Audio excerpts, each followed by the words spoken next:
Good morning, good afternoon, or good evening to you, wherever you're joining us from. Welcome to the 2020 Center for International Trade and Transportation State of the Trade and Transportation Industry Town Hall meeting. My name is Tom O'Brien.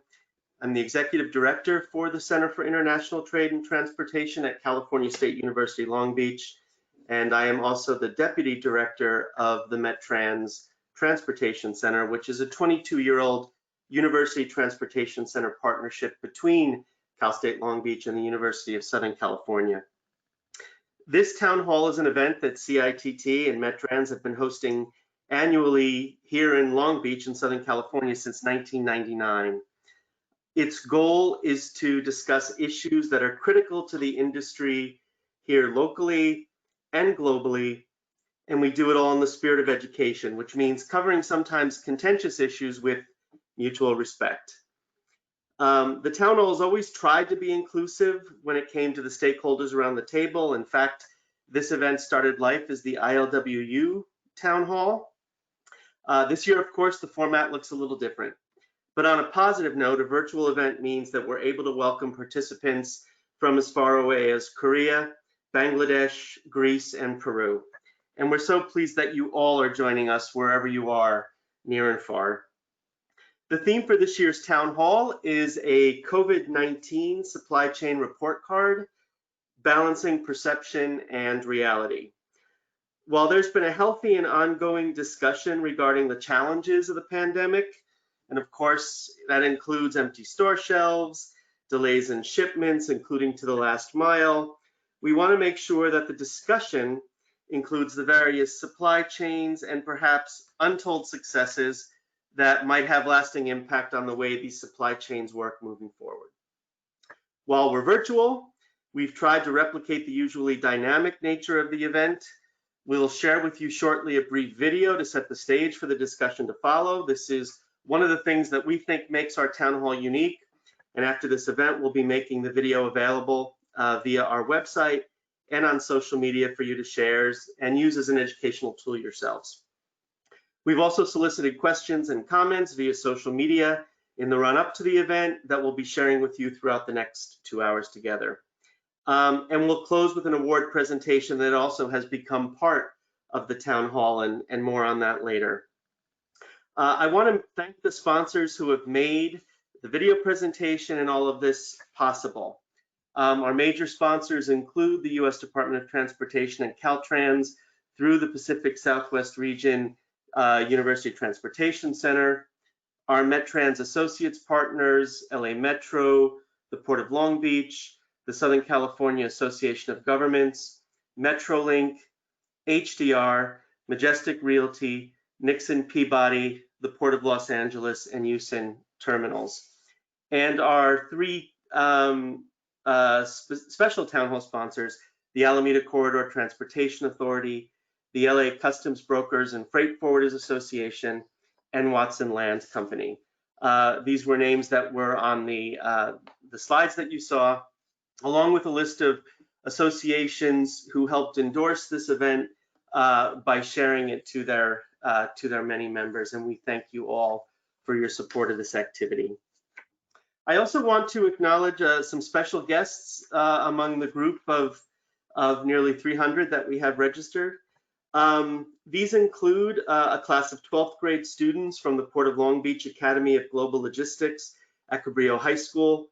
CITT and the College of Professional and International Education are proud to support the Port and Long Beach Unified School District in this effort to introduce high school students to career opportunities in global trade and logistics and show them how to prepare for those careers through a wide range of training and education programs, which include certificates, certifications, and degrees offered by Long Beach City College and Cal State Long Beach. And we also have students from our Global Logistics Professional and Marine Terminal Operations Professional programs as well. And we're so pleased to have you here along with your dedicated instructors who represent all aspects of the goods movement industry. Now some quick housekeeping issues. Please feel free from the beginning to submit questions in the question box. We're in the capable hands of MetTrans Director Jen Giuliano and CITT's Director of Research and Workforce Development, Tyler Reeb, who are going to be monitoring those questions and passing them along to me to share with our panelists when we get to that point. I thank them all for for what they've done to make today possible, and including Alex Traver and Ben Olson, who are behind the scenes making sure that this runs as smoothly as possible. Thank you. This town hall will be recorded for playback and used as a tool. We hope to share good information with the wider public. In your dashboard, there is a handout section which will allow you to access the agenda as well as the bios of our panelist members. And one note in particular, please make sure that as you're hearing from our next two welcome speakers, that you find where your play in full screen mode is, because you'll want that on to be able to see the video that we're going to share with you in a little bit. Okay, so you want the video to play in full screen mode. Please stay to the end, because you'll want to find out how to put your name into a drawing for a very cool CITT cap that is compatible with Zoom, WebEx, GoToWebinar, any of your preferred distance-based meeting platforms. I can only guarantee, though, that it will cover 3 months of COVID hair growth. But stay tuned for that. Before we begin, I do want to ask two very special guests to welcome you as well. The first is my dean and the associate vice president for international education and global engagement here at California State University, Long Beach, and that's Dr. Jeet Joshi.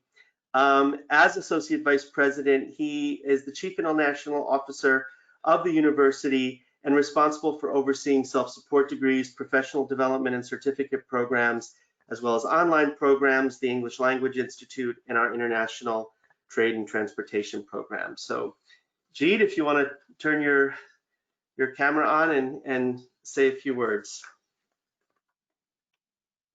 All right, I think I'm on. Thank you, Tom, for that introduction.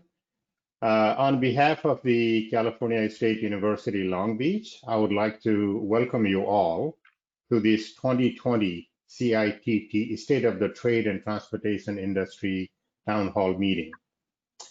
As we're going through an unprecedented time in our lives, I also would like to wish you, your family, and friends a safe and healthy life.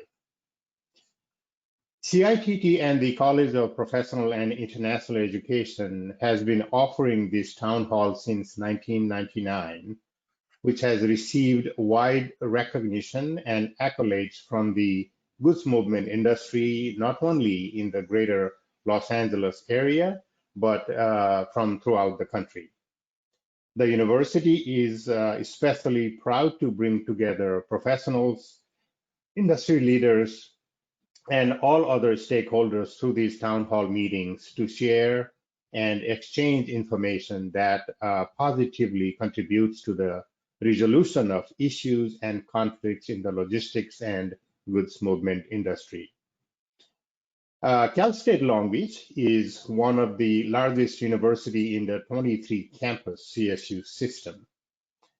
With 39,000 strong student body, Cal State Long Beach is a diverse, student-centered, globally engaged public university committed to providing undergraduate and graduate educational opportunities through superior teaching, research, creative activity, and the service for the people of California and the world.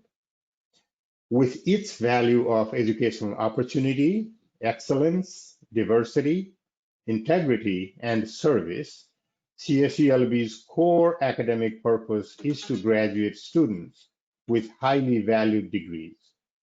CSULB envisions changing lives by expanding educational opportunities, championing creativity, and preparing leaders for a changing world. One of the 8 colleges in Cal State Long Beach, the College of Professional and International Education, of which CITT is part of, offers a diverse range of degrees, professional development certificates, and international education opportunities to enrich the lives of CSULB students. Working closely with our campus partners, business community, and international partners, CPI serves California's workforce and the economy by offering new and innovative pathways for students to achieve success. We believe in the transformational power of education and what we are measured by the success of our students achieve, by the success our students achieve. With our commitment to serve the business, industry, and the community, CITT is all about connecting and empowering the trade and transportation workforce. It does so through offering education and training programs for today's realities and tomorrow's opportunities, by conducting research and policy insights across the global supply chain, and by providing leadership in the classroom, community, and the workplace. And this town hall and its rich history over 20 years is a testament to serve you, all of you. I hope this new virtual format offers even more opportunity for a greater audience, wider audience, and participation. Enjoy the conversation. Thank you. Thank you, G. You've been a big supporter of what we do, and we're really pleased that you were able to join us today. Second, I'd like to welcome and introduce Diana Ferchgat Roth, who is the Deputy Assistant Secretary for Research and Technology with the U.S. Department of Transportation. In this role, she seeks to ensure that research, development, and technology activities across the department and its university transportation centers are fully aligned with the DOT's area of interest. And she also manages the department's spectrum interests and oversees the Bureau of Transportation Statistics, the Volpe National Transportation System Center in Cambridge, Massachusetts, and the Transportation Safety Institute in Oklahoma City. Prior to joining US DOT, Diana was acting Assistant Secretary for Economic Policy at the US Department of the Treasury, and she previously served as Chief Economist of the US Department of Labor and Chief of Staff on the President's Council of Economic Advisors, and finally Deputy Executive Secretary of the White House Domestic Policy Council. And we're just absolutely thrilled that she's been able to take part this morning and give her perspectives on the topic. So Diana, welcome and thank you. Well, thank you so much, Tom, for organizing this webinar and for inviting me to make remarks. Tom, it was a little over a year ago when we met in person at the University of Southern California, along with a host of other talented researchers from the Pacific Southwest region. We even had lunch at a restaurant. I would have guessed then that today we would have to meet online and we would not be able to go to restaurants. The topic of the webinar, the pandemic and the supply chain, is of great relevance to my Office of Research and Technology at the Department of Transportation, and it matters so much to the citizens that we serve.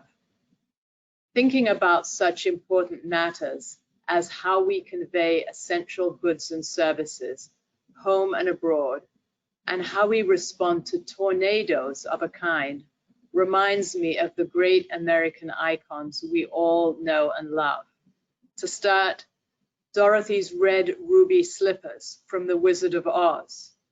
Now at home in our Smithsonian, she had the power all along to overcome the storm with a simple click of her heels.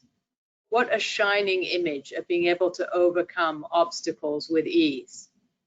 And the stirring sounds of America the Beautiful, reminding us of our ports and transports across the fruited plain, and from sea to shining sea, and our first responders and essential workers in Oh Beautiful for Heroes Proved.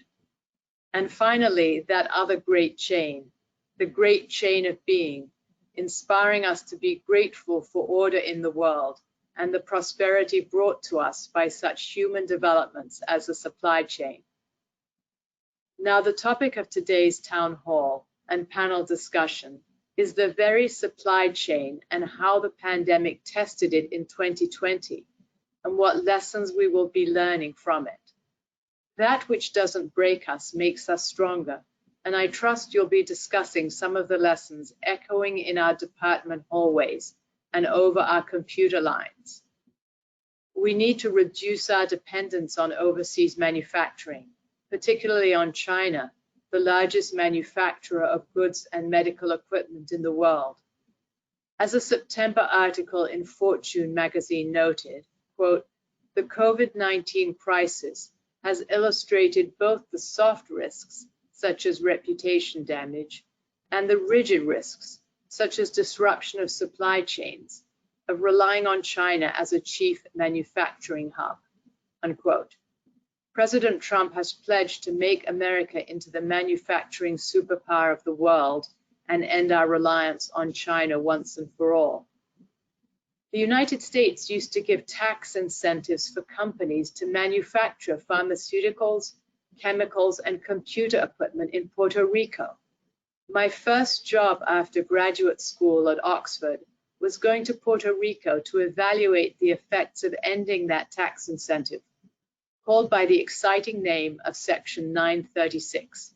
The IRS doesn't do too well with names. I concluded that it would harm the economy of Puerto Rico, but I didn't know that it would also harm our economy. It is time to include the possibility of black swan events, such as pandemics, when we optimize the supply chain to minimize costs, reduce inventories, and increase asset use. We ought to develop a better measure of human response to pandemics, fear, panic buying, hoarding, and other responses affecting goods on the shelves, in order to better quantify such variables going forward.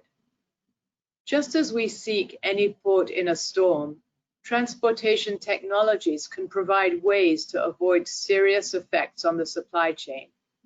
The department has prioritized efforts on automation in the trucking industry and innovation in the use of drones. This year, the department gave permission for a driverless car company, Nuro, based in California, to deliver groceries. Just as America the Beautiful and other American icons remind us of our strength and resilience, I look forward to hearing the panel discuss our ingenuity and renewed preparedness. Cosmetic and fragrance factories quickly repurposed themselves to produce high volumes of hand sanitizer. Other factories transitioned quickly to make vital parts for respirators or masks or other personal protective equipment for millions of essential healthcare workers. As you'll hear in the wonderful upcoming video, ports were able to recover from COVID-19 related downturns to extraordinary levels of cargo carrying capacity. As John Mackey, co-founder and CEO of Whole Foods, recently noted in an interview, the supply chain for paper goods has recalibrated, and now stores are better prepared. Plus, there's anticipation that there might be a third wave, so a lot of supermarkets have been stocking up. The challenge of the pandemic has been profound, but equally remarkable has been the knowledge gained and the resilience of our transportation system. Thanks for all the work that you are doing on this, and I look forward to the webinar.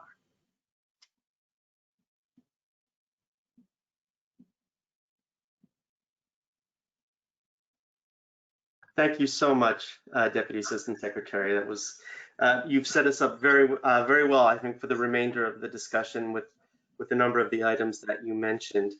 And as Diana referenced, we do want to move on to the video now.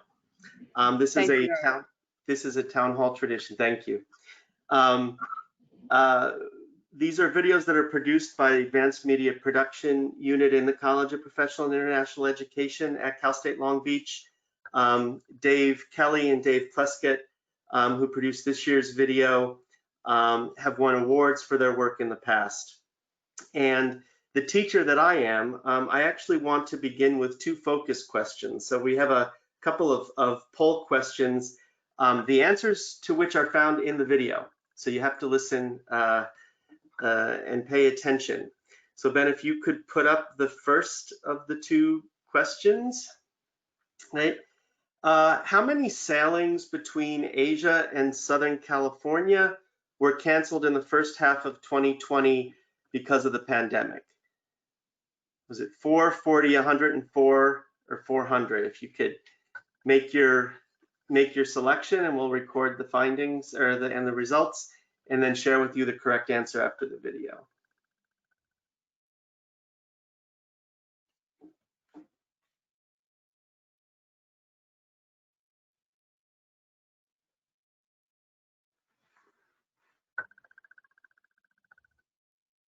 Okay, and then the second question, please, Ben. By what percentage did online sales and delivery of groceries increase in the US since the start of the pandemic? Was it 5.7%, 57%, 570%, or 5,700%?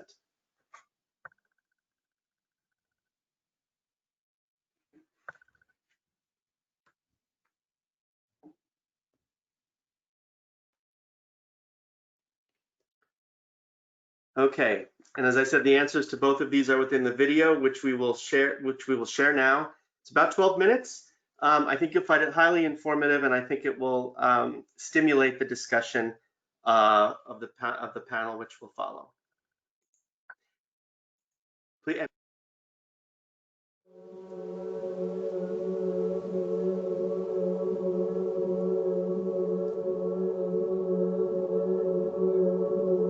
A worldwide pandemic, a new virus that's unpredictable and highly contagious. Health and medical officials scramble to find appropriate solutions. Consumers begin to panic.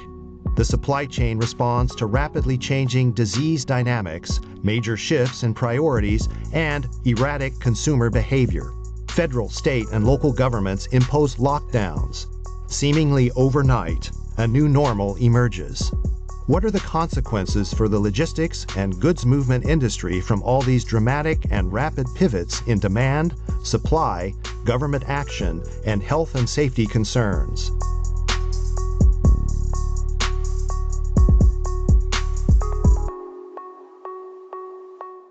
In March of 2020, the supply chain began to feel the impact of the COVID-19 worldwide pandemic. The new, previously unknown coronavirus rapidly spread from its origin in China to the rest of Asia, Europe, the United States, Canada, and eventually the entire world. Caught off guard by the rapid spread of the virus and the alarming death toll among the highest risk patients, governors and mayors of densely populated areas enacted and enforced shutdowns of schools, businesses, and major industries. Many consumers reacted to this dramatic shift in daily life with panic buying and hoarding of essential goods.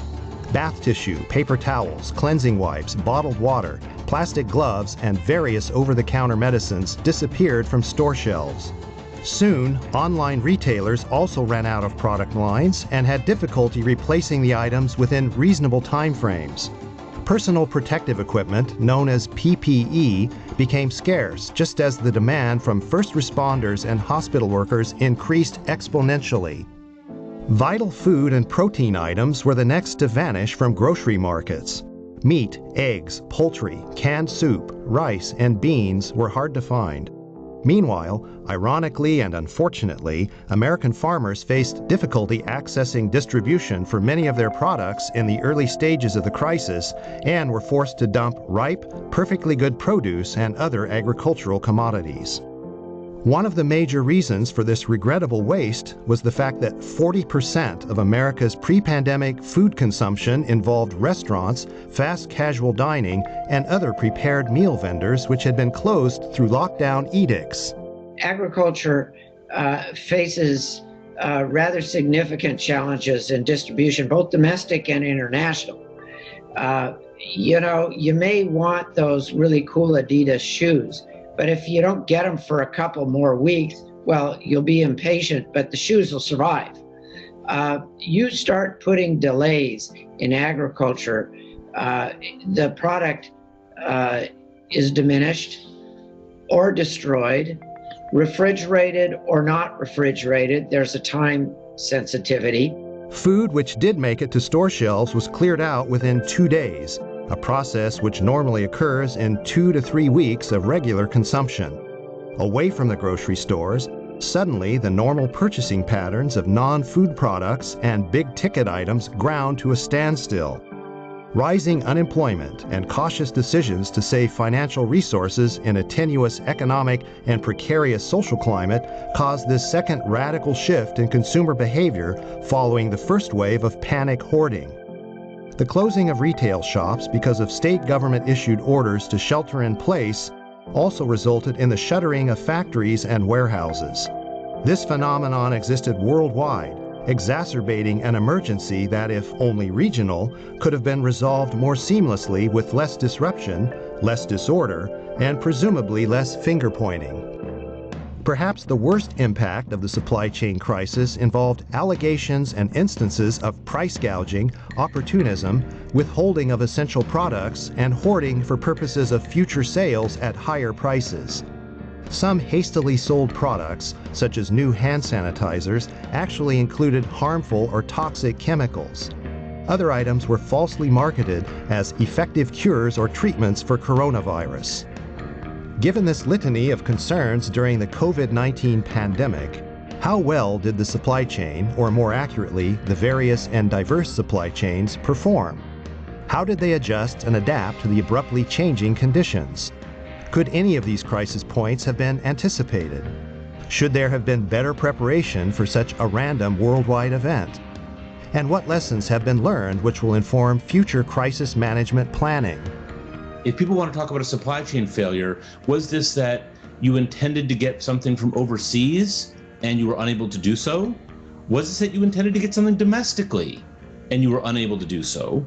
Or was this that you wanted to get substantially more of something, either from overseas or domestically, and you were unable to do so? Those are three separate questions. We saw those things all mixed together as the pandemic hit the supply chain. And I think often in people's minds, those mix together. Any discussion of the supply chain needs to start with an understanding of how the chain begins.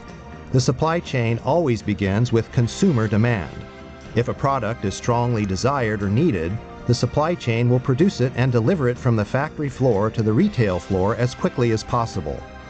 In recent years, the supply chain has diversified significantly in response to both international and regional events involving economic and political developments, as well as natural disasters and climate-related issues. Sellers of goods, also known as beneficial cargo owners, seek reliability along with financial feasibility. These retailers keep their eyes open for options with alternative production and distribution systems. The often used cliché, perfect storm, has applied in large measure during the 2020 COVID-19 outbreak. Well-publicized trade disputes and trade conflicts between the U.S. and China preceded the pandemic. Framed against this tumultuous backdrop, the virus emanated in China, forcing the shutdown of factories in what is still the largest producing nation of manufactured goods and medical supplies. Much of the PPE the world purchases is made in China, or was at the beginning of the crisis. Making matters worse, accusations were leveled several times of PPE hoarding and price gouging by Chinese manufacturers. Abnormal consumer reaction in the U.S. fueled the next phase of the crisis, where fear-induced demand pushed suppliers past the breaking point in a few specific product categories. Deliveries from overseas were slow in coming, and domestic producers struggled to ramp up production capacity by 200% or more. Meanwhile, the massive infrastructure was still in place to receive imports and distribute goods. The capacity at the local ports remained viable and flexible, with the ability to get products from the marine terminals to the store shelves in a reasonable time period, although there were closures of some warehouses. Initially, various intermittent delays happened with cargo distribution. These delays often occurred because local and state government officials struggled with the definitions and categorizations for essential versus non-essential employees. Also, there were similar difficulties in determining distinctions for types of products and which trucks would be assigned pickup and delivery prioritization. As the number of ships sailing from the Far East diminished, U.S. ports experienced reductions in ship berths and longshore labor calls. For the first half of 2020, there were 104 canceled sailings from Asia to the San Pedro Bay compared to 41 cancellations during the same period in 2019.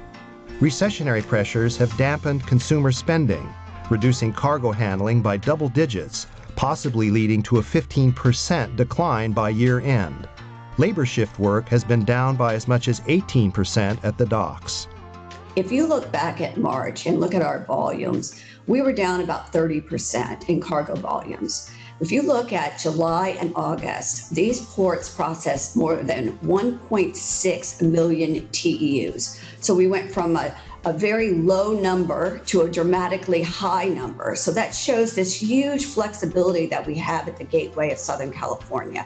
In order for us to be processing 1.6 million TEUs in July and August, there is no other gateway that has the capability to do that. On the other hand, online purchase and delivery of groceries has now increased by 570% since the crisis began. Farmers who previously supplied restaurants directly have found ways to redirect food products to online distributors. This redirection took place in a matter of 2 to 3 months. More redirection likely will become common in many industries as the crisis evolves and if more waves of the virus require rethinking the way consumers access supplies. Incidentally, last-mile delivery was also a major concern for many online retailers and needs additional coordination in times of crisis. It seems clear that the cold chaining process utilized in delivering perishable food products will be adopted in a similar fashion when facilitating the mass movement of anticipated vaccines and other medicines aimed at stemming the spread of COVID-19. We had a turbo boost to e-commerce during this time when everybody was staying home. And I think, as I said, I don't think we're going back to retail brick and mortar. And I think people will look back and remember this COVID period is when we really became addicted to home delivery e-commerce. In some cases, the media may have overplayed the leanness of inventory supplies. Most inventory controllers have learned valuable lessons from previous natural disasters, as well as from manufacturing source diversification efforts, including nearshoring and onshoring. And of course, there were additional lessons learned from 2 or more years of trade conflicts. Going forward, no one will proceed without a backup plan and alternative supply sources. Sometimes, procurement may take precedence over product flow movement, which will create its own set of efficiency concerns. For various applications, the just-in-time delivery construct may need to be reassessed in favor of the concentration of vital supplies. The question remains whether the recent past is prologue for the future. Or was this pandemic supply chain crisis simply a singularity for economists, in the same way the Big Bang Theory is for astronomers? Either way, it would be wise and prudent for the economists and the supply chain managers to entertain their second thoughts and third thoughts as they gaze into the golden sunset and the gleaming night sky at the end of the day.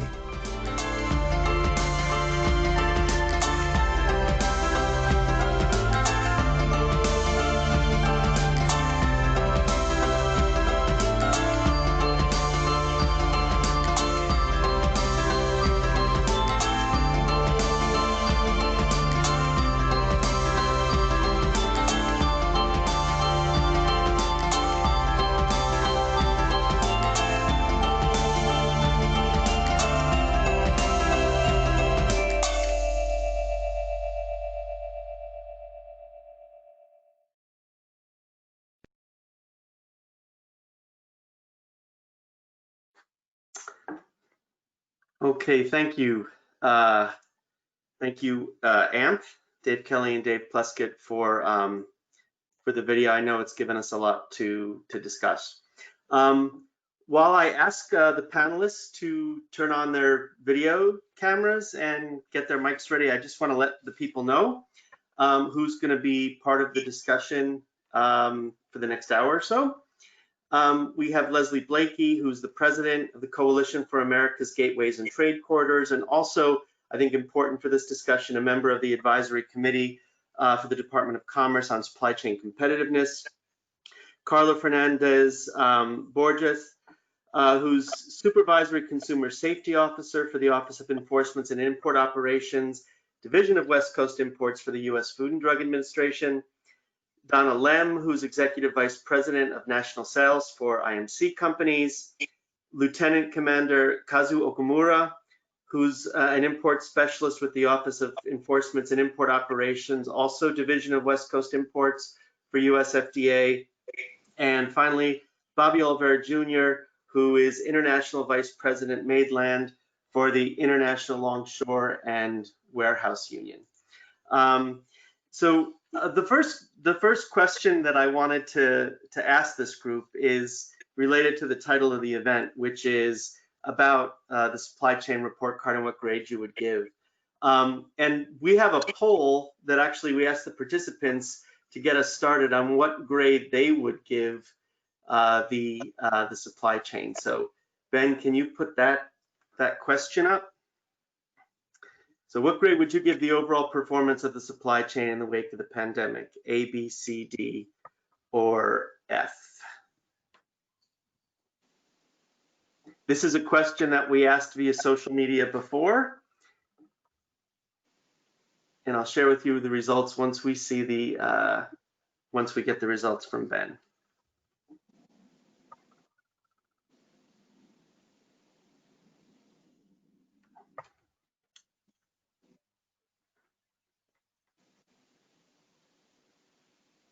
Okay, Ben, do you have the results? Okay, 48% give the supply chain and its many stakeholders a B. Some a C. Nobody gave it a failing grade, which is encouraging, I think. The majority from our online poll agree with this group and gave it a B. Leslie, let me start with you. How would you answer that question?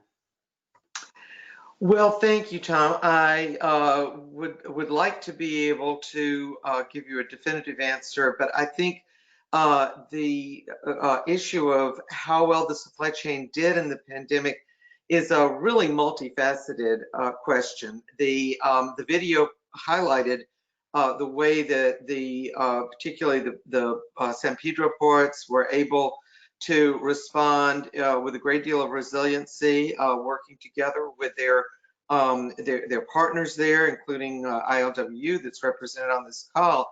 The issue of where we source many supplies and whether or not we were foresighted enough to have adequate supplies, particularly of critical things like PPEs, available to us in the United States and get them where they belong. This is kind of a different question. So I have to agree with the group here that said probably B for an overall grade, and maybe C minus on thinking through some of the things that we need to do to be prepared in the supply chain specifics in a highly unusual event like the pandemic. That's great. Donna, you bring some licensed motor carrier perspective, and so what about you? It's a pretty loaded question, Tom. My first reaction is to give us an A for effort, but in my opinion, this isn't over. It's not over yet, and so maybe to date. Maybe let's even take it to June, July. I give the supply chain a C for being able to just suffer through it. And but today, in October, I think we need to reevaluate our grade for this supply chain because some of the things, and we'll talk about it in a little bit, that we're experiencing are very, very challenging out there. So I'll leave it at that. Great. Bobby, Leslie mentioned the West Coast ports and ILWU. What's your take on from the view inside on the docks? Well, I think the B rating is appropriate. Look at any of the difficulties that are faced in the supply chain, even that outside of the purview of the ILW and our workforce, the lessons that have been learned, to Donna's point, are going to be instrumental in us succeeding and having an A grade moving into the months ahead and into the future. We don't see this as being a one-off. These global pandemics and issues like this are going to have an impact on the supply chain. So I would like to think, a C is a passing grade. That's what they used to tell me in high school. And I think we surpassed that level. I think what hiccups we've seen are fixable. I think the ability to keep people working on a daily basis, keep the trucks and the cargo moving, some of the problems, like I said, downstream, they can be fixed because of the lessons learned. But I'm extremely proud of the work that the ports have done, and especially the workers of the ILW. It's been a phenomenal journey that we haven't finished yet. Yeah, that's great. Carla and Kazu, your perspective from inside government and the Food and Drug Administration, what grade would you give the supply chain as you've seen it? I think a B is reasonable. The FDA, I believe, is doing a good job during this pandemic. We're closely monitoring the supply chain, given the potential impact that it could have on the medical supply chain, but there's always room for improvement. Yeah, I would have to agree with Carla on there. I mean, FDA has been making a lot of changes, and we certainly adapt to the environment and how things are progressing. Even from how FDA was operating back in February, March, and how we operate now, it's completely different. And I certainly don't see us changing in any way. We'll continue to adapt and modify our processes to meet the needs of the entire American public. Yeah, I think that's right. Remember to submit your questions, and Jen and Tyler will monitor them so we can pass them along to the panelists.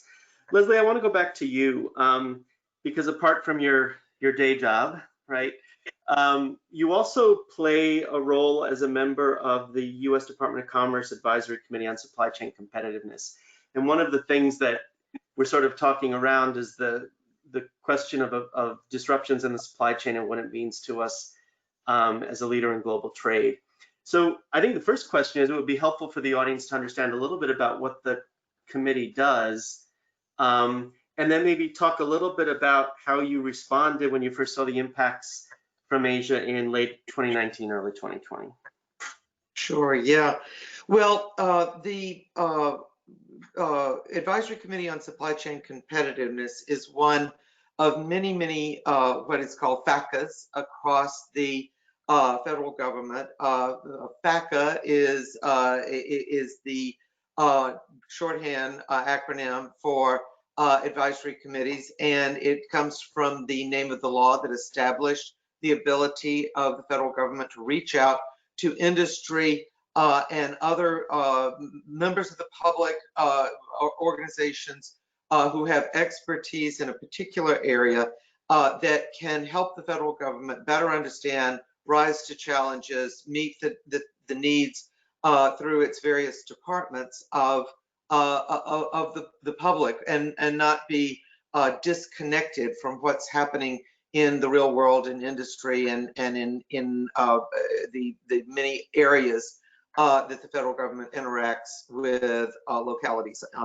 and states on. So the law is literally the Federal Advisory Committee Act, hence the name FACA. This particular FACA was established back around 2009 under the Obama administration and has been rechartered multiple times since then. We are responsive to the concerns of the Department of Commerce, particularly, and I'll read to you from my rechartering, the means to best address critical competitiveness issues and identify specific, actionable, measurable steps that we as policymakers can take to drive economic growth. That is really the purpose of the Department of Commerce Advisory Committee on Supply Chain Competitiveness. And when we study an issue, we report to the Secretary of Commerce. In this case, or at the present time, that's Wilbur Ross. And the recommendations will usually be accompanied by a report on a particular issue. And we've covered a really wide range of concerns over the many years of this FACA. We have studied some things that have been sort of acute challenges. For example, when the hurricane hit Puerto Rico and there were a lot of challenges down there, we've looked at some of the approaches that were taken to try and remedy that, such as suspending the Jones Act was one of the things that was part of that discussion. But a lot of what we look at is issues of reporting and customs and data issues relating to how goods are reported on and moved and controlled through the federal government. Therefore, I give you all of that context because it is not really, even though I really think that our particular FACA, the ACSCC as it's called, and you can find us online if you just plug in that acronym, ACSCC. You will also find the Antique and Collectible Snowmobile Association of Canada. So don't go there, ACSCC, Department of Commerce. But ours is relatively nimble. We're given a lot of latitude by the department on what we can work on, and a lot of initiative is taken by the committee for that. But it really tends to be a lot more retrospective than prospective. It's hard for a committee such as ours to be anticipating something like what really has been the ultimate black swan event that COVID-19 presented to us. That being said, we had one meeting in January, really before COVID broke out. Then our mid-April meeting was suspended because of COVID. We did not meet, but then we met virtually in June. And really we're taking up at that point issues that we had already teed up from the January meeting. So we'll be meeting again. Actually, this is very timely. Our next meeting is October 22nd. It will be virtual, but the committee has requested that we spend a great deal of that meeting on, and I believe the FDA is being invited to concerns about the supply chain, and particularly looking forward to the distribution of a vaccine when it becomes available. That's great. Thanks, Leslie. You mentioned FDA, so let me go to Carla and Kazu. So I know we don't want to get into the weeds, but I think it's really important for the audience to understand the processes that are in place to respond to some of the issues. So maybe I could ask you, the two of you, to talk a little bit about the emergency use authorization process and how it facilitated FDA's response to the pandemic. Sure, thank you, Tom. So, like we said a few minutes ago, FDA continues to look at the current situation and continue to adapt their ways.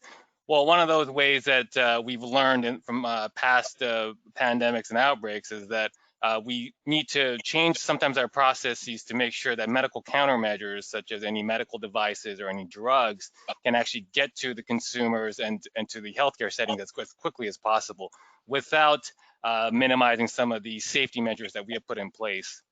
So FDA has always had this process called the emergency use authorization process, where we can allow the availability and the use of medical countermeasures against chemical, biological, radiological, and nuclear threats. And since COVID-19 is a biological threat, this is an appropriate situation in which to use this current process. So anyone involved in the human pharmaceutical or medical device industry knows the amount of time and resources a firm has to use in order to get an FDA approval.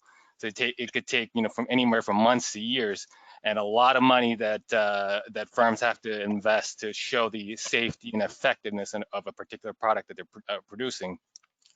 Well, when COVID-19 came around, we certainly did not have enough supplies of, we can just take PPE as an example, N95 respirators, gowns, face shields, because a lot of the manufacturing of those products have been shifted overseas.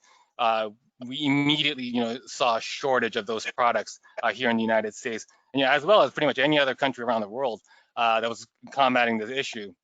So the emergency use authorization for PPE, firms are essentially notify FDA that they have stocks or models of particular PPE that we need, but they haven't necessarily gone through the approval steps here in the U.S. So what that happens, FDA issues these emergency use authorizations, or EUAs as we call them, and allows these companies to ship them to the U.S. and they're not necessarily held up by the regulatory red tape that usually occurs.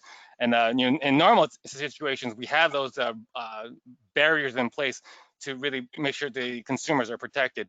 But in a situation like this, all the essential barriers and regulatory hurdles are removed. So how that relates to folks that are in trade and transportation, if FDA didn't have any of these processes in place, and for folks like Carla and I involved in the port operations, we would essentially have seaports, airports, courier hubs just filling up with FDA regulated items, and they would never get anywhere because they would be held up by the restrictions that we have in place. But because we have these EUAs and we're able to exercise the enforcement discretion in a lot of these products that were needed, we're able to help healthcare workers, first responders get the equipment they need so that they can combat this virus. That's great. Carla, do you want to add anything in that regard? No, I think Kazu said it well. Thank you. Donna, let me turn to you then, because a key component of competitiveness in a working supply chain is the licensed motor carrier. I noticed this week the American Transportation Research Institute, ATRI, is accepting comments for its annual survey of critical issues in the trucking industry, right? This is an annual report that's put out. And if you look at the last 3 years, driver shortages was at the top of the list.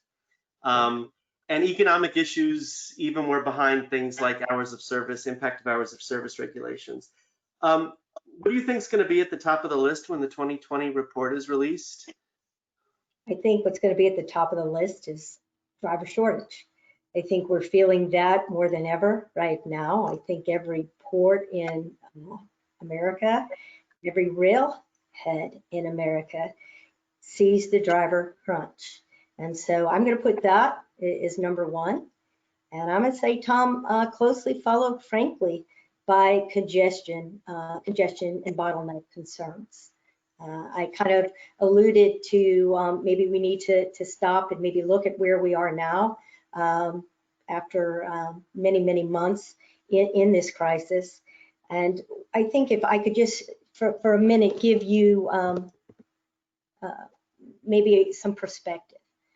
So it's October. It is historically a peak season for international trade, for imports. And so we normally see a surge of freight at this time of year. What happened with COVID was all kinds of disruptions with our vessel sailings. I love your first question, Tom. How many blank sailings? So I'm not going to give away the answer, but I'm going to tell you that it was a critical component to ups and downs that we see. So happy to talk about that more, but the second issue that I mentioned is certainly congestion and bottlenecks. A lot of that, as we see this surge in freight and this deluge of freight into our gateways and being able to swallow the whale. So I think those are the top two issues. Great. Bobby, let me go to you. The bottlenecks are certainly an issue and a concern at the port, but the ports, marine terminals, and labor actually provided pretty critical continuity of service during the pandemic. Were there extraordinary processes put in place to ensure that the cargo moved and moved safely? Well, I'd like to say that, on a daily basis, the work that's performed down in the harbor is extraordinary. If anybody's been down to the ports and actually physically watched it, it's an orchestrated ballet. But in 30 years of this industry, I've come to realize that the work that we do is not often seen unless something goes wrong or if there's something not on the shelf. And what I don't think people understand is, the workers of the longshore and marine clerks and foremen across the West Coast, but specifically here in the LA Long Beach complex, they work 24 hours a day. We're down there on holidays when folks are sleeping. So, for us, I think the critical components were, the strength of our collective bargaining agreement. With that agreement with the Pacific Maritime Association, we were able to sit down and really hammer out, safety protocols, cleaning protocols. We've got people working in all different capacities that put them in close proximity to other workers. And what we've seen in other industries, some of the meat packing plants and the warehouses where we've seen, these outbreaks. Because of our collective bargaining agreement, we were able to sit down and even restrict travel before the states did, before municipalities did. Our workers were staying within their home ports to limit the exposure of the COVID virus. And our union's been hit hard. We've lost members. We've seen a lot of people get sick. There's been a vast amount of our workers that have had to stay home because of pre-existing conditions and the worry about, becoming ill. But those workers that are showing up are filling the jobs. They're out there, like I said, on a day-to-day basis. And, it's amazing to see, drive through the city of San Francisco or Los Angeles or Long Beach and see the empty streets. And then you come down into the port and you see that for the most part, there wasn't a single beat missed. I'm so proud of the work that the men and women of the ILW did. And to that extent, the supervision and management of most of the terminals, and I'll say most, but yeah, most of the terminals cooperated swimmingly with us because they all do understand, right? I think I had a quote a few years ago. We're going to make sure that the Easter Bunny delivers. The ILW and this workforce, we live in this community. We're not transient participants in the supply chain. We see the ports from our homes. We see the trucks as they travel through the freeways that crisscross the San Pedro and the Long Beach area. And we have a vested interest in this. Historically, we have a vested interest. Continually, we have a vested interest, and we're always looking towards the future. There's a lot of people out of work right now, and now is the time where we need to be encouraging, the employment and the hiring of full-time workers and not discouraging that process. I think that's kind of, to a point that you're going to see later in your questions of problems in other parts of the world. I think that's been the casualization of the workforces within the harbors, and that's not just the longshoremen, but really everybody that's participating in that supply chain. So, the one point, Tom, is the strength of the collective bargaining agreement that the ILW and PMA have. We were able to sit down and hammer out a lot of the issues that others weren't, and I'm very grateful for that. Thanks, Bobby. We have an interesting question that came in from the audience. And since, Bobby, you mentioned sort of the global nature of the issue, I'll throw it out there and let me see who wants to answer. The Journal of Commerce just wrote about the potential effects of a dwindling trade relationship between the US and China. Is there anyone who wants to comment on the views of, is this a trend, right? Or is this,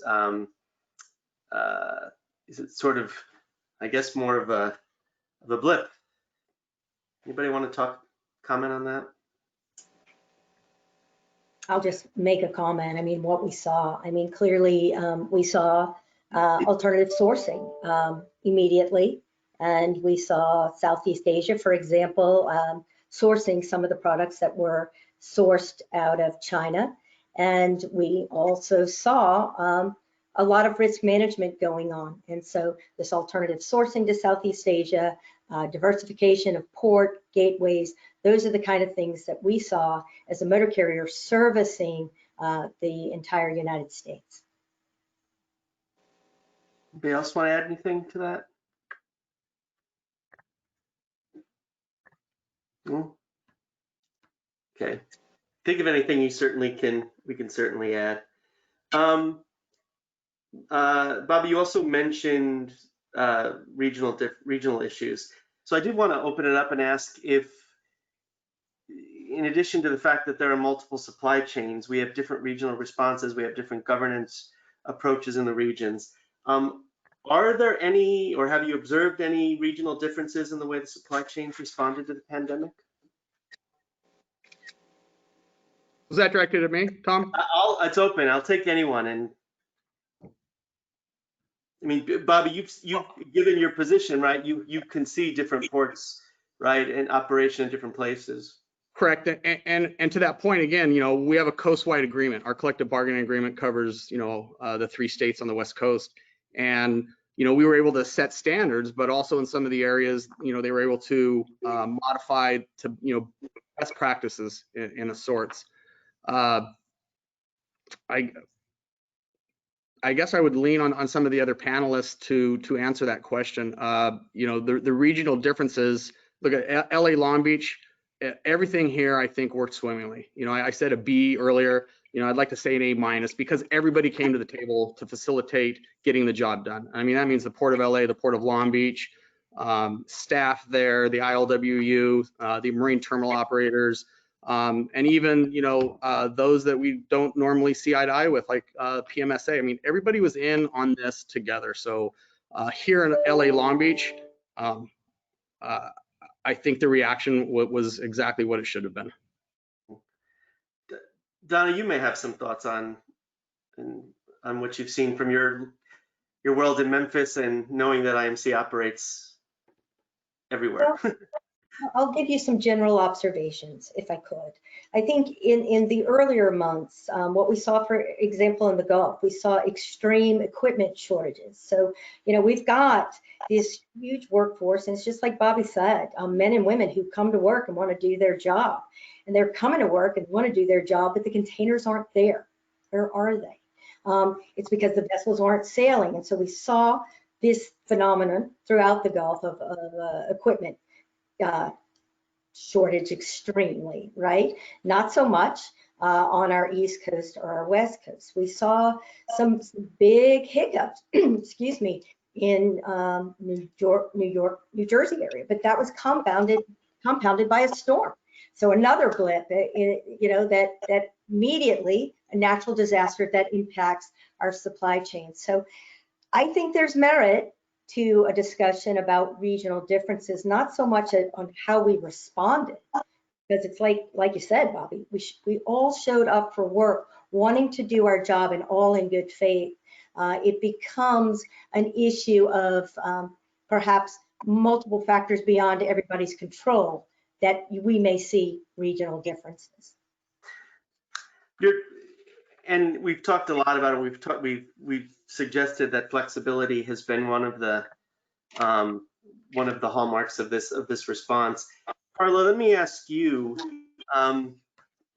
It seems that maybe one of the untold stories of this is flexibility in things like product labeling and distribution that the FDA allowed, encouraged, that may not be known to the consumer in general. Could you talk a little bit about that? Sure. So, the FDA understands that, like the restaurants, how they were negatively impacted during this pandemic. And so we are providing a temporary flexibility for where they're wanting to sell some of their items that are made for restaurant use only.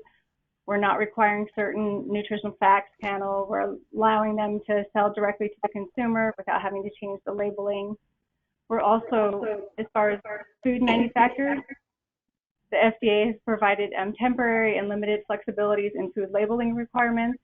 We're allowing minor formulation changes without having to update the labeling, as long as the ingredient is that they're substituting is not a major ingredient. It would not cause it wouldn't be a safety issue, and it doesn't affect the nutrient content. We're being flexible as far as vending machines. We understand that there's going to be a lot of movement of vending machines right now because of the need in like a hospital, per se. So we're being flexible as far as having them they're supposed to have the calories displayed, and we're being flexible with that, where we're not requiring them, if they're not able to. We do want them to, not the vending, but the manufacturers and the restaurants, if they can put it on like a point of sale if they can provide as much information as possible at that place. Sorry, I'm hearing feedback, so you can hear myself talk. But those are just some instances of where we are being flexible as far as the food industry. Thanks, Carla. Kazu, did you want to add anything to that?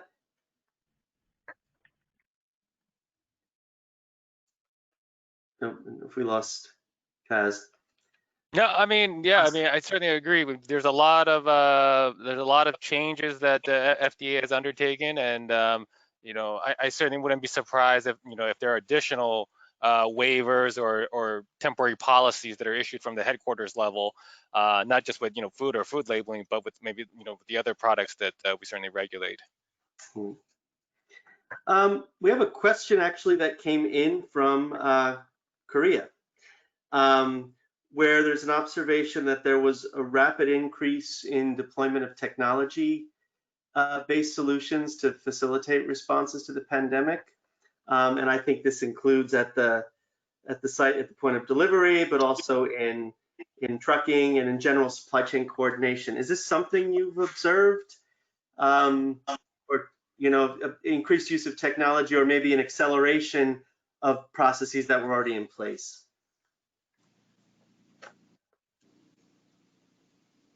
I have a comment. Donna, please. One of the things that we don't realize is how many times the driver actually gets out of the truck. And so immediate concern for the safety of the driver, immediate concern for the safety of the warehouse and distribution workers. We saw a skyrocketing in electronic bill of lading and in our ability to electronically transmit and receive from our shippers and consignees. And so that was a very positive thing that immediately occurred in the earlier months, and the preparedness and the ability to execute that I think was very, very helpful. I have a follow-up question related to Don and Bobby's comments about congestion, and I'm going to ask Leslie too to comment because I also think this has some relation to the question of competitiveness. And the question is, with regard to the congestion that's been experienced by everyone in the supply chain, whose responsibility is it to resolve those challenges, those bottlenecks? Is it a terminal responsibility? Is it a port responsibility? Is it a driver responsibility, or ocean carrier, or all of the above? Leslie, can I put you on the spot?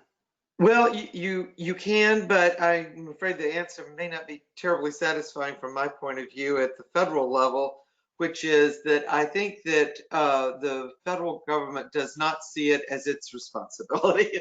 You know, I think that there are a lot of things that the USDOT, Department of Commerce, other agencies, Customs and Border Patrol, different agencies that are involved in supply chain processing do take responsibility for that can slow down and hold up the supply chain. I mean, CBP is a really good example of that, and their efforts to try and avoid being the bottleneck point in the chain for a lot of our imports and so forth is an example of that. But when you're talking about a situation that's highly unusual, that gets out of the norm, there is an inability, I think, at the federal level to really do much about that. And the default is, of course,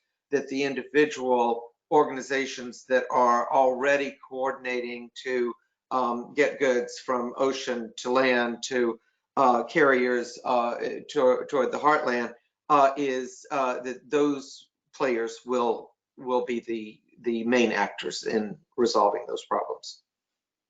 Bobby, you agree? Do I agree that the federal government has nothing to do with congestion? Sure, I'll agree with that. You know, listen, I think there's as many causes of congestion and bottleneck as there are alphabets in the letter, or letters in the alphabet. It's really, diagnosing, what's the root cause of this congestion. And, a lot of that's what we do on a daily basis. We see these ships come in and out. We've seen bigger ships come in, and we've been having these discussions for years now about the method of how the cargo is stowed on the other side of the pond. When it comes here, the amount of empties that are coming in, the ability for our workforce to actually go to work. There's many shifts where the terminals aren't working and aren't moving containers out onto the roads, especially in off-peak hours, and out to the warehouses and distribution centers. And some of that's out of our control.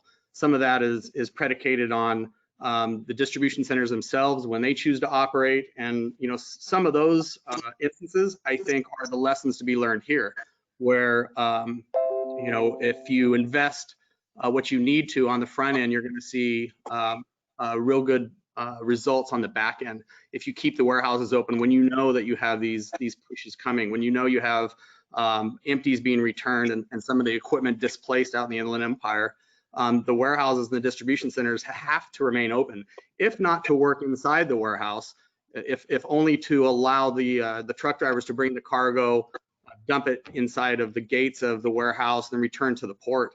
I understand the warehouses have their own unique problems with safety and the COVID response. As I said, we've seen some outbreaks in some of the warehouses, and that's unfortunate.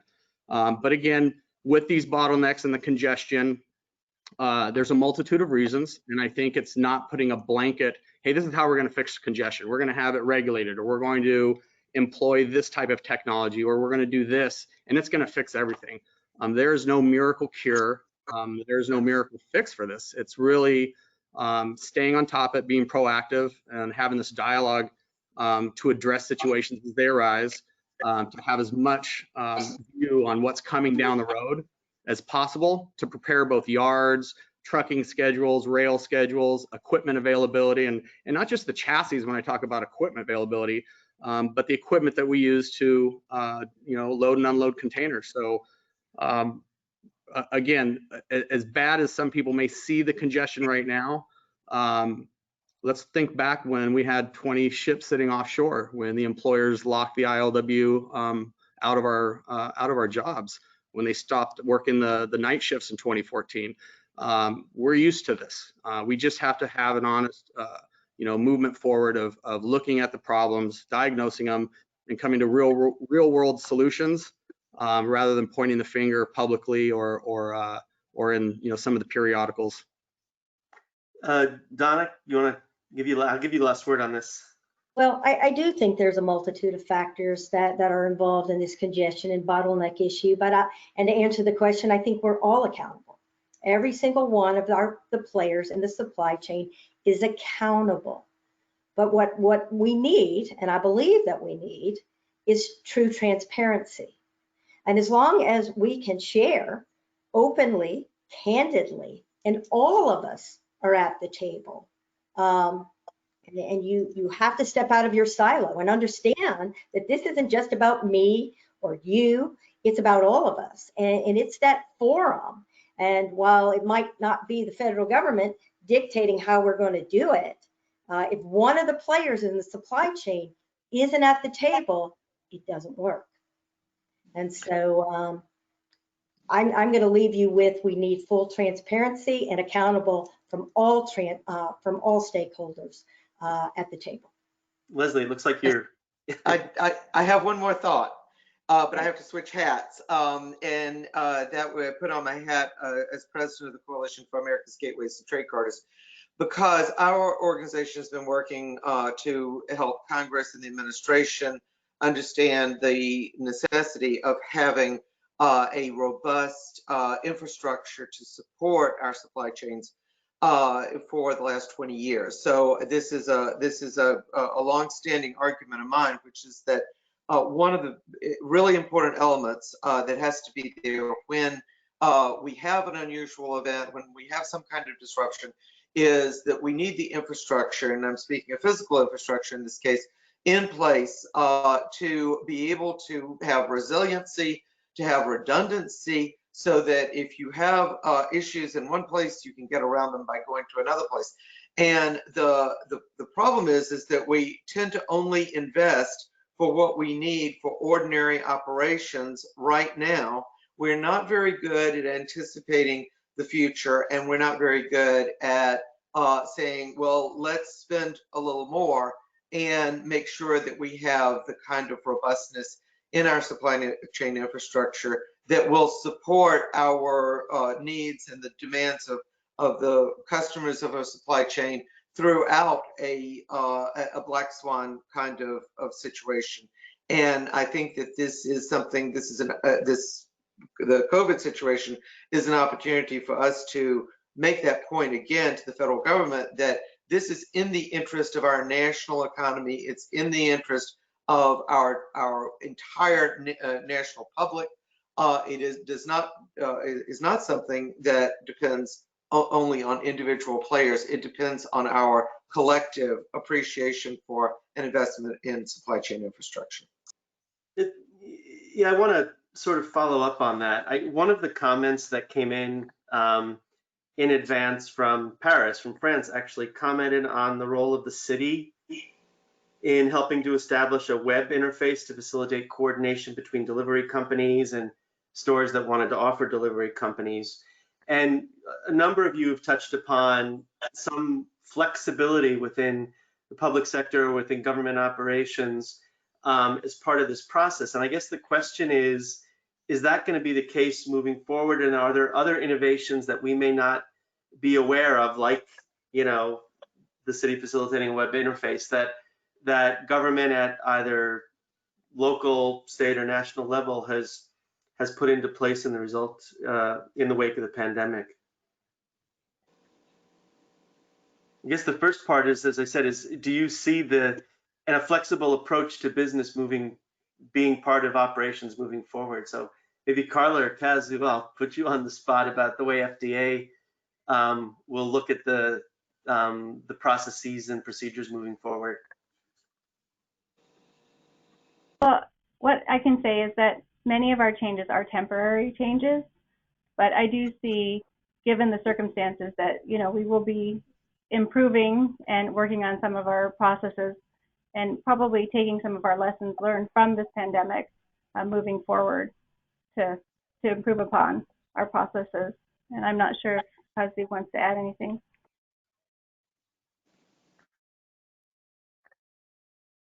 No, I think that's everything that needs to be said has been said. Nothing for me. Thank you. And Leslie, you had talked about, you know, inviting the FDA to be at the table next go around. That's a change, I think, that sounds like it's come out of the pandemic. What other changes do you envision, or who else would you expect now to be at the table in discussing supply chain competitiveness? You know, I think that there's a lot of concern for the vaccine distribution channels, and that I think that we're going to be spending this upcoming advisory committee meeting really focused on that. But as we probably move forward to a midwinter and a spring meeting, there will be a lot of the lessons learned, as mentioned, that we are going to be looking at how do we use those opportunities to better understand and leapfrog to better processes and so forth that we would not have even been conscious of had it not been for the pandemic. So I do see that in the future, but I think is because this is such a critical thing that we have before us, to trying to get our economy back to normal and be able to have people have confidence in their ability to go about daily life. The vaccine distribution issue is going to be a very, very prominent part of that. Donna, you must have some thoughts about the readiness of the trucking sector to be able to move the vaccines when they're available. Well, I think that our community is ready. I think, you know, and my head is spinning because our supply chain is so connected. These essential elements that we're talking about that are critical for all of us and our health and our safety. You know, how do we I guess, elevate, one, the ability to have access. You know, as a motor carrier community, we stand ready to serve. We stand ready to expedite. You have to have fair access and immediate access. And it becomes also a lesson learned. How do we, how is that communicated to us as the motor carrier community, and how do we then execute in an expeditious manner? So there's a lot of elements and components here, Tom. Yes, we've learned a ton, but I still think this whole area of communication and orchestrated communication needs work so that we can immediately respond when ready. Right? Yeah, thanks. Bobby, I'll give you the last word on this one. I think there's changes being put in place to get ready for moving vaccines. Yeah, I mean, I don't know that we'll see, you know, vaccines coming in 40-foot containers from China. I don't foresee that, but look, there's going to be a process, and kind of maybe going back to the last question as well about how processes will change. You know, with the vaccine and how it'll be distributed, you know, as long as the truckers are there, as Donna had mentioned earlier, you know, that there might be a shortage of truckers. If there's a sufficient amount of truckers in the port, sorry, I got some feedback, within the port complex, there's going to be the ability to move whatever cargo comes our way from the ILW's point of view. There are things that can definitely help on the inside of the supply chain, you know, with you know, some of the chassis pools, you know, those pieces of equipment being ready for some of these trucks, being ready for some of these containers. When we start talking about the sourcing of PPE, I'm sure, you know, we've all seen the containers coming in still with the masks and the gowns. So for the vaccine, like I said, I don't know that we'll be seeing a vaccine coming in on a 40-foot container. So other than making sure that a vaccine is safe for, you know, our workers, our families, our friends, our neighbors, and I'll leave that to the experts and the doctors and the PhDs. I don't think that's something to be bannered around between panelists. But I think when that does manifest itself, for the ILW's sake, I think it's important that ILW members that choose to take a vaccine that is deemed safe, that it's made available to them, because when the port shut down, everything else within the supply chain starts to bottleneck and kind of collapse upon itself. Thanks. We have a question submitted from the audience about export markets. And if anybody wants to comment on whether you've seen changes in export markets, whether it's agricultural goods or otherwise, are there any trends worth noticing, or are the changes only temporary? To comment on that, I actually serve on the advisory board for AgTC, and so let's talk about COVID and the earlier months of COVID. We talked earlier about the equipment shortages that we saw in the Gulf. We actually saw equipment shortages for all exports in those earlier months. And in this case, I'm talking specifically about reefer equipment for our perishables. We had perishables that were just, obviously their shelf life was gone. It was a disaster for many of our members in the earlier months. What we saw too was this anxiety, this unknowing period by many of our exporters about their sales, about the future of their export sales. We talk about U.S. competitiveness. I mean, exports is a major driver in our economy. All of this became front and center for us and continues to be. So what happens in June, May and June? So the pearly gates open again. Our export sales are able to continue to flow and to continue to move, holding pretty steady. The forecast is still a little bit unknown. So you ask about the trends. Our exports have done the dip and surge, just like we have in this unknowing period. We've had issues on the supply chain with equipment, with reefers, with standard dry equipment. And here's the thing. Our U.S. exports are 100% contingent, not 100%, but largely contingent on our imports. And so when our imports aren't coming in with consistency and continuity and unloaded and devanned, there's nothing available for that exporter, right? To in turn put these raw materials in, and these goods, food, ag products, the breadbasket of the world, in essence, can't move because we need that equipment to move. So we have some strong feelings about it. I don't know if that sheds some light on some of the things that we've been seeing, but it's very real. Here's a good opportunity, because now you have an invitation from the Deputy Assistant Secretary who wants to know what the Department of Transportation can do to help the problem. And by the way, DOT is working on vaccine distribution, but here's an opportunity. So I'll let you go around and comment on what DOT can do to help. Leslie? Sure. Well, I think that the leadership at DOT has, from the beginning of this administration in particular, been very, very heavily focused on the sort of heartland, rural parts of the United States. And for quality of life for those states and the populations that are not densely populated have difficulty getting broadband access, for example, have difficulty getting access to markets because there's very little rail service, for example. There really are concerns there, especially for export products that we're trying to move out of the United States to other countries. But it has been a really strong focus, and I think to some degree we have not we've looked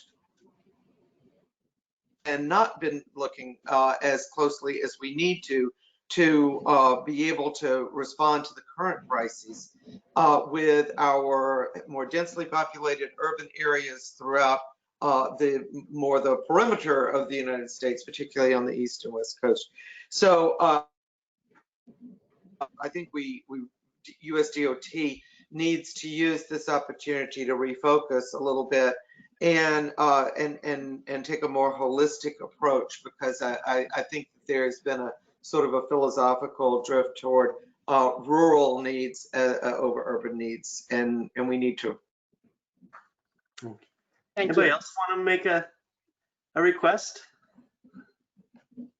I'm curious, maybe Carla or Kazu, about opportunities for interagency or interdepartmental coordination.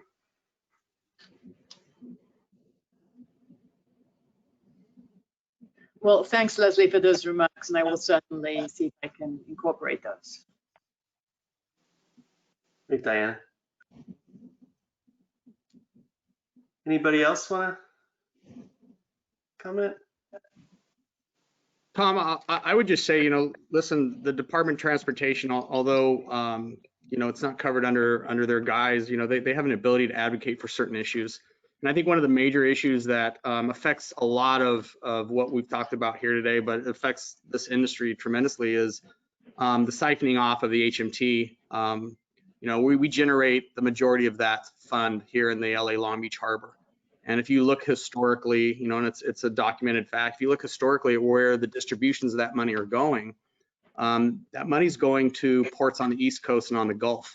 They're going to Savannah to build giant rail complexes to move cargo to Chicago 3 days quicker than they currently do. That money is, for the Department of Transportation, it'd be great to have a federal department come out and say, listen, where the money comes from is where it needs to go.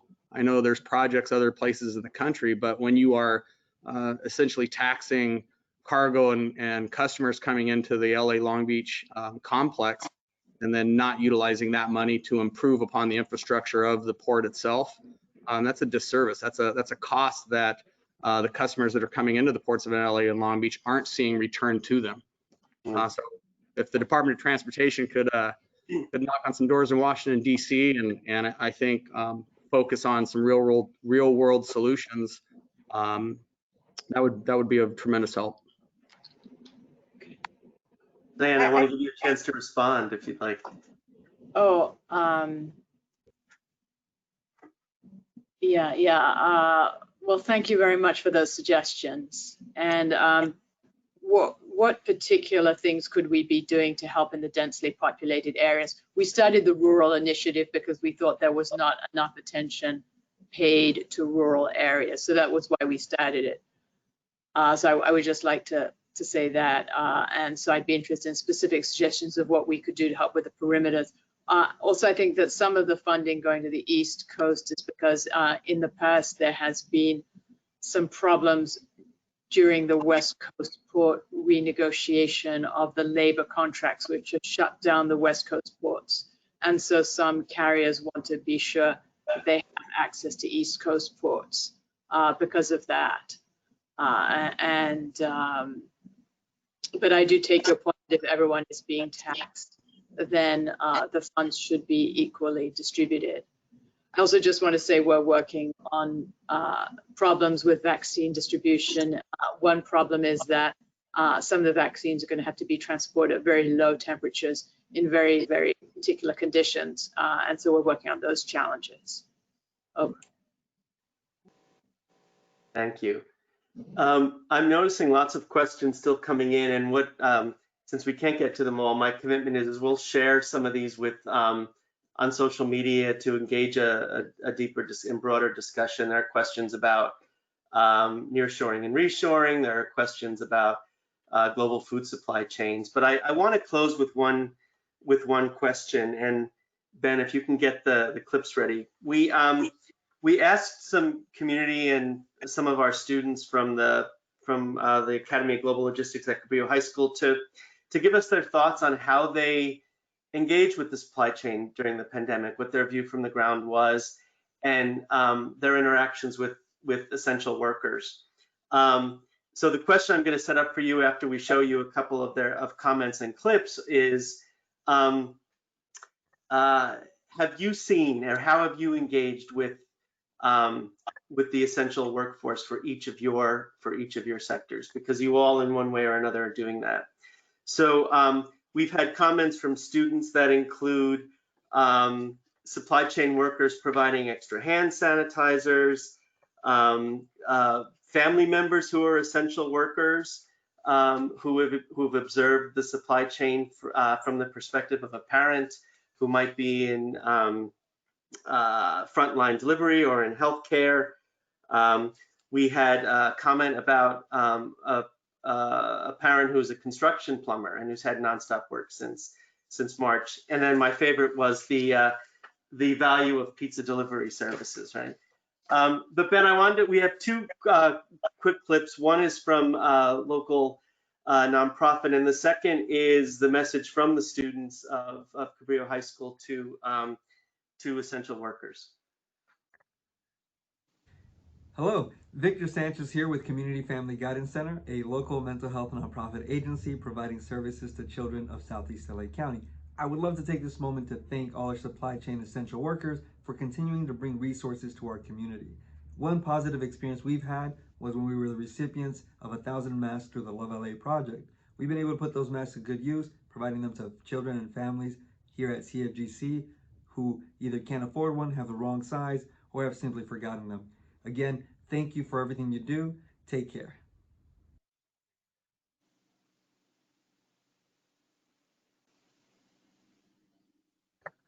And then Ben, I think we have one more short one.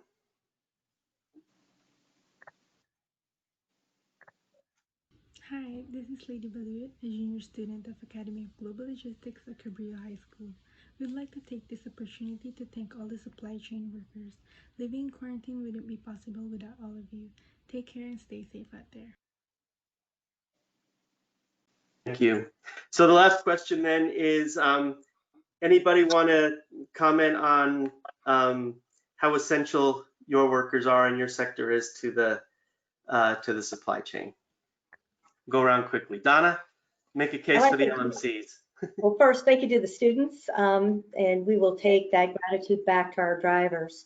And we are very grateful for our drivers. They are essential workers. They're the men and women that show up every day to make sure that you have the product that you need, whether it be food or clothes, all of that sometimes taken for granted. So kudos to our drivers, our men and women, and their generosity with their time. So I'll leave it there. Thank you. Bobby. Okay, I would again like to thank Cabrillo High School, the students. You know, we have a lot of our members that have their children going to that high school, you know, in this community. But, you know, the stories that we tell and the people that we've interacted with, you know, everything from the crane drivers, UTR drivers, top handlers, mechanics, clerks, foremen, the men and women of the ILWU have shown up, have suited up, and have gone to work. And their leaders, their local leaders, have done phenomenal work. They've worked in conjunction with the Coast Committee. I personally want to thank the 3 presidents of Southern California, Ramon Ponce de Leon, Mike Perdue, and Danny Miranda. They've led by example. In fact, the Foreman's Local went out and started delivering food to some of the first responders in our community. I am so proud of the men and women of the ILWU, and I think every single one of them is a shining example of what we would want out of our workforce in a crisis like this. Thank you.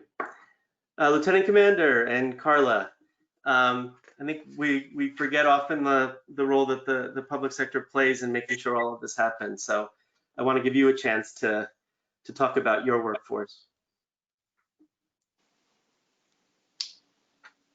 I'll go first. So with FDA, we've been here every day, especially in the import operations since the beginning of COVID. And our folks are out there making sure that the products that are going to the healthcare workers and to the public are safe and effective. So they really deserve praise for what they're doing out there every single day. Yeah, that's all. I mean, yeah, the folks involved in the import operations at FDA, you know, we are here during the pandemic as well as, you know, any other emergency events that have occurred. So we continue to make sure that the same level of public health protection that the agency exercises in all of our regulated products are maintained, while at the same time allowing the flow of these medical countermeasures that I talked about earlier to be able to get to the folks that need it. Thanks. And Leslie, last word to you.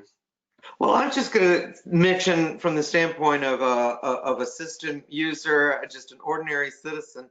We've heard a lot about airports and flying and the risks that our essential workers in the aviation sector have made to keep things going. But I think that there are just so many parts of daily life that we take for granted and have had to, those folks have had to adjust to work in those jobs. I think of my trash collectors and the risk of that they take under COVID situation with so many things being thrown away and they don't know what households those are coming from or whether they're infected households or not, is an example.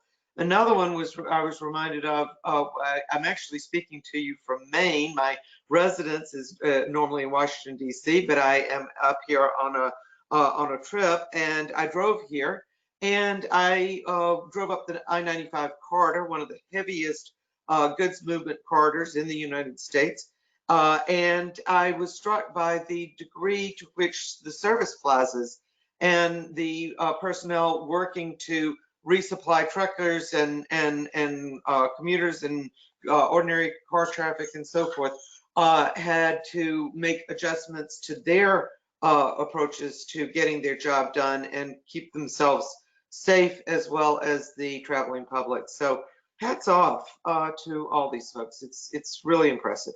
Yeah, thank you. Figured it was wanted to end with some positivity right after talking about the challenges. So I want to thank you all. This has been a fascinating panel. It was informative, truly in the spirit of education. To the attendees, please remember that the bios of this really talented group of people and dedicated group of people is in your handout section. This is what the late Dominic Moretti, an original member of the Policy and Steering Committee, meant when he said he wanted to bring the university to the docks and the docks to the university. And I'd now like to turn things over to Marianne Gastelum, who is CITT's founding executive director, to introduce two special awards to close us out. And don't forget, you have to stay on so you can hear about the hats. Well, thank you, Tom.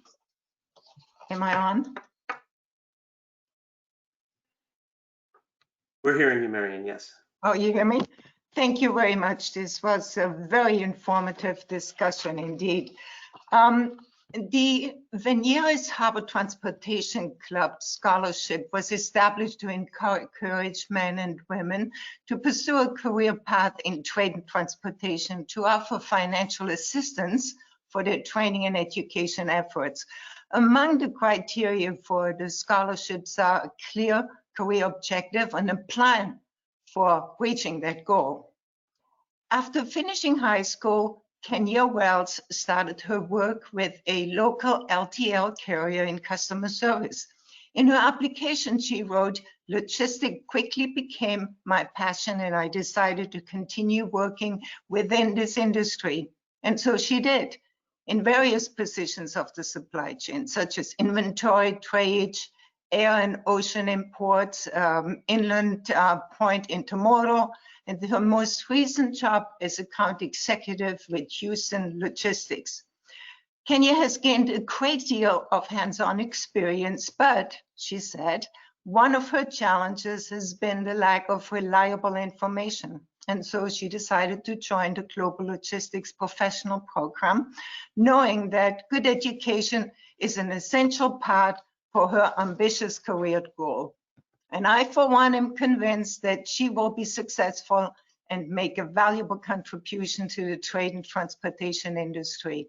So congratulations, Kenya Wells. I know she is in the audience, for receiving the 2020 Venieres HTC Scholarship. Applause, everybody. The next award is the Dominic Moretti Award. I will never forget the first time I met Dominic Moretti.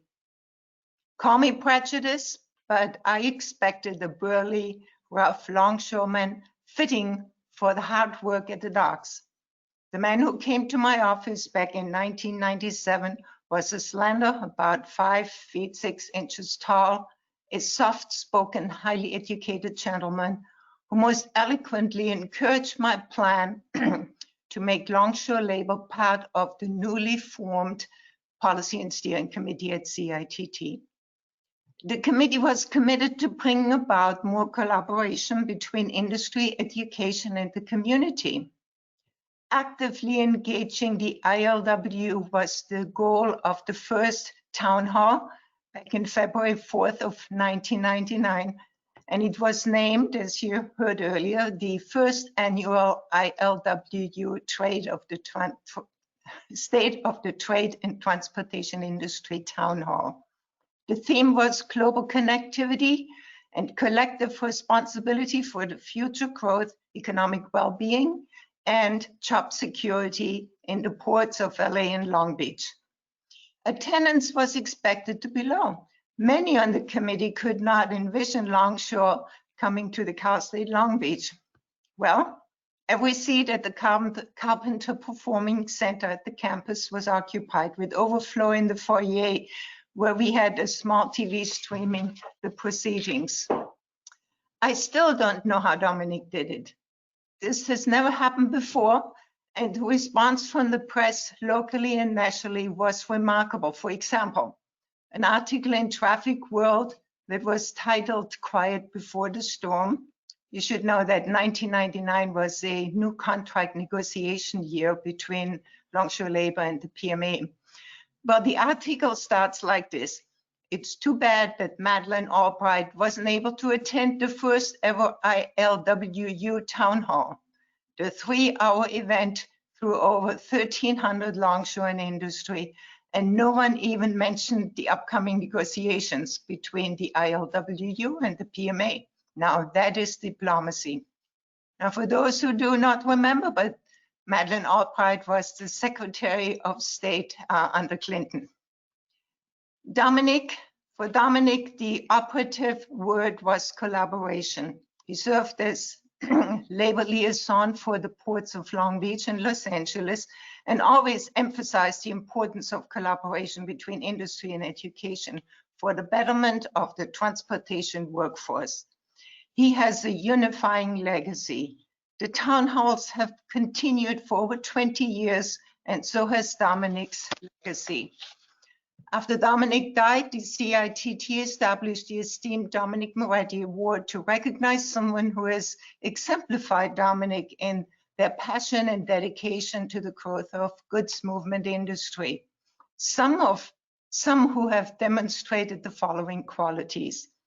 A long-term dedication to industry has helped foster partnerships along the supply chain, facilitates a dialogue among industry participants, and has earned the respect of a wide variety of stakeholders. I do know that in the audience is Norman Fassler-Katz and Professor Jen Giuliano, the previous recipients, including myself. And now, ladies and gentlemen, I'm asking Bobby Olvera, Jr., to the microphone to introduce the 2020 Dominic Moretti Award recipient. Thank you very much. It is my honor to introduce the recipient of the 2020 Dominic Moretti Award, Sister Vivian Malaulu. I first met Vivian some 15 years ago as a business agent for Local 13. She was promoting an event at our union hall and was inside talking to one of the Local 13 officers, which at the time seemed a little odd as a young woman in our union standing in the hall going nose to nose with one of our officers on a debate about policy. And I was awestruck by that. As president of Local 13, I had the honor of swearing in Vivian to her first term as an executive board member. The executive board composes over 24 members of Local 13 and is the steering committee with the officers to drive the local. As a person who believes strongly in mentorship, on her first executive board meeting, I thought I would give her some words of advice for her first term on the executive board. And I suggested that she should use that first meeting as an opportunity to listen and learn and focus on the meetings that were going to come forward. She took none of my advice, and she had something to say about every single issue on that agenda, even more so than some of the senior executive board members. And that was kind of something to come for her. She would never let go of an issue that she felt honestly and truly about.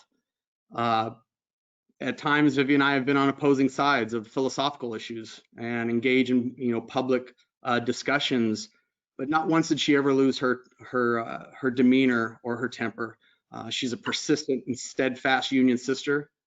She's come a long way from her first day on the executive board. She's been elected to multiple terms on various committees and other positions of leadership.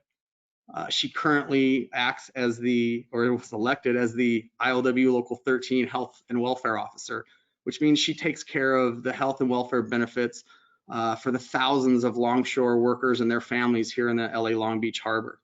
That is not an easy job.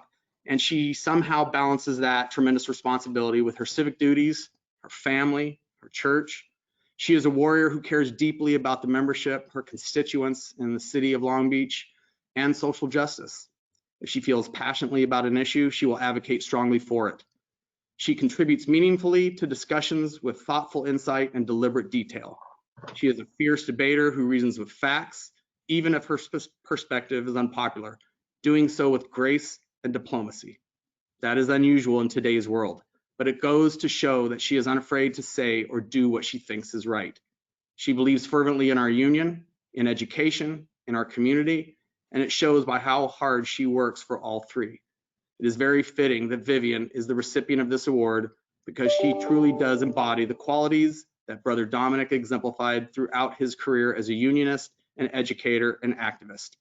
I am confident that she will continue to give everything she has to whatever endeavor she lends her time to with goals of improving conditions for working families, advancing the industry, and educating the public. And on one last note, in seeing some of those pictures, sister, seeing Brother Dave Arian and Dominic in those pictures with you, I know they are both looking down from heaven, from that dispatch hall in the heaven, and smiling today. So congratulations, Sister Vivian, and please accept the 2020 Dominic Moretti Award.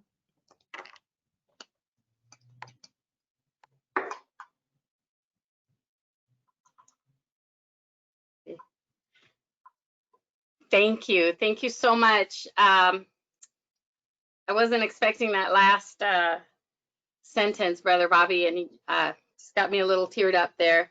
I have broken up my few minutes into 2 sections, and I would just like to dedicate the first section into saying thank you. And there's quite a number of people that I like to thank. First of all, I'd like to thank the Center for International Trade and Transportation. I'm very grateful to have been selected for this award and thankful for the opportunity to join you and to join previous recipients. I'd like to specifically thank Tom and Alex, Marissa, and Ben for your assistance the past few days coordinating this webinar. I'd like to thank the steering committee of CITT. I know many of you, and I've been fortunate to have worked with you on various projects throughout our wonderful harbor area community. And I'd like to thank the Moretti Awards Subcommittee for choosing me. I understand it was a difficult choice and there were very worthy other nominees, and I'm very humbled to have had your support in that selection. I'd like to thank Brother Bobby for that great introduction. I really appreciate that. And, you know, you've been a great mentor to me as well. And it goes to show about your leadership in the union, because not all presidents that I've had the privilege of working with have been as supportive, especially supportive of women and women running for office in our union. So I appreciate that. I would like to extend a very special thank you to Ms. Diane Middleton, the lovely Diane Middleton, for nominating me. And I was very moved by her nomination, and I'm very grateful that she has always believed in me, and I've always had her in my corner. So thank you, Diane. You and I have a very common denominator in how much we both adore Dave Arian, so I really appreciate you. I'd like to thank all of the CITT members, partners, and viewers tuning in today. Dominic, Brother Dominic, was an activist and a visionary. He had fortitude, patience, and skill, and he was able to combine all of that to create something special. That's why we're all here. I did make an effort to reach out to the Moretti family, to his daughter on Facebook, because it didn't feel right to accept this award without acknowledging him or his family. So I'm very grateful to Sharon for that. On a personal note, I'd like to thank my ILWU family. I'm accepting this award on behalf of my union sisters and brothers. And recently, Ruth Bader Ginsburg, Supreme Court Justice, RBG, has been on the news quite a bit because she made a statement. Someone asked her, when would it be enough that there be enough females on the Supreme Court? And RBG said very plainly, when there are 9. And I believe the same is true in our union for minorities and women. You know, the founder of the ILWU, Harry Bridges, was an immigrant from Australia. I am an immigrant from Honduras. I'm a woman, and there are only 6 titled officers in my local, and I'd like to see more. And I want to encourage women and let this award be an encouragement to you to step up and run also.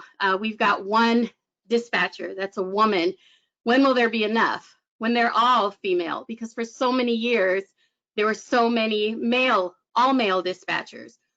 Typically, there are 3 to 4 females on the executive board. When will it be enough? When they're all female officers, or at least half. So it's very important that we truly represent the diversity of our union, minorities and females. So to my ILWU sisters and brothers, I accept this award on your behalf, and I thank my ILWU family. In her letter, Diane wrote that I take the ILWU with me everywhere I go, and that is the truth. I take ILWU with me wherever I go. I'd like to thank my LBCC family, Go Vikings, my YMCA family, my Early Childhood Education Board, my commission on youth and families, and all of the neighborhood groups and organizations that I belong to. It truly does take a village, and we certainly are doing that together. You know, we are in a very hostile political climate where it's not popular to share opinions or perspectives, but I've never had a problem sharing that I'm very grateful in my faith in God, and I'd like to thank God for selecting me. And that's a segue into me thanking the most important people in my life. My wonderful husband, George, my kids, Chloe, Tessa, Jordan, and Koa, my mommy, she's tuned in watching, my in-laws, my extended family, and my friends. And as I wrap up this section of my thank you, I just want to wish a very happy birthday to my youngest son, Koa. He's 12 today. And I have my oldest son standing by. He's, you know, virtually learning from home, and he's going to actually show the award, which I haven't seen. I was asked to hold on to the award until this moment. So Jordan, if you want to step over here and say hello. There he is. So this is the award, and before I get to my closing remarks, I just want to open it with all of you here. As you can see, I have not opened it. It was delivered a few days ago, and wow, it's really nice. Can you see that? It's really nice. Dominic Moretti Award, and it's got my name and today's date. Each one of us here has a calling and a purpose, whether we represent education, labor, or the trade and transportation industry. Perhaps this calling is to inspire others or encourage participation, to motivate masses into a different way of thinking, maybe a more tolerant perspective, or maybe that purpose is just to effectuate change, to educate from within, to internally start a transformation of thought that will extend out.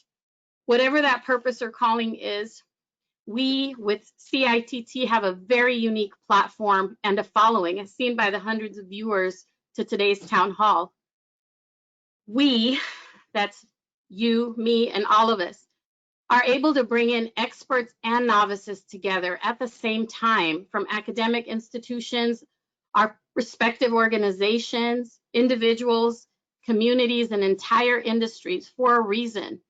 That reason could be a myriad of things. It could be making sure that as we automate our ports, we have a human being working that so we don't decimate our communities with automation that take away jobs. Or it could be making sure that the environment is healthy for our children. I live in West Long Beach, right along the 710 corridor, and I want my children to be able to play outside without worrying about the environment and the air that they breathe.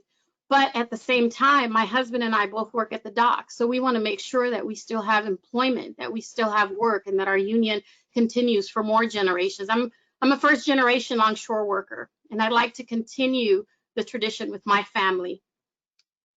In closing, what are we waiting for?